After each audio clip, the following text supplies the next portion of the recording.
Tizimiga qara, qanaqa salla o'zi. Boshida qilib ketganlaringni zo'r ishlayotgandi. Binoyi. Shuning uchun tizimga to'g'ri suv tayyorlash kerak. Kasachi. U qanaqa bo'ladi bu tizimga to'g'ri suv tayyorlash? Keyingi videolarni ko'rsangiz tushunib olasiz. Aslida santexnikada asosiy ishlardan biri bu. Lekin juda ko'pchilik bunga e'tibor bermaydi. Vo'g'mag'ima uka, tayyor suvni yana nimasini tayyorlaysan? Har bitta shaharni, tumanni suv o'ziga xos bo'ladi. Uni shunaqangi testerlar bilan analiz qilib, suvga mos keladigan filtr yoki dozatorlar qo'yiladi. Shu qo'yilmasa-chi. Siz uyizdagi yoki undan ham xavfliroq muammolarni olib kelishi mumkin.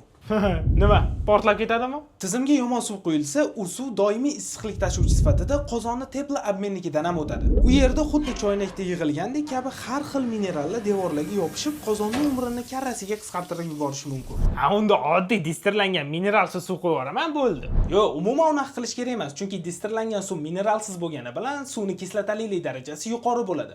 Buni ortidan tizimdagi hamma materiallarni juda tez yemirib yuboradi. Hamma shu matahinda o'lchab mengan kerakli filtrlaringdan qo'yib yubor. Aytgancha, agar shu videoga qanaqadir savollar bo'lsa, kommentariyaga yozib ketishadi, o'zing javob berasan.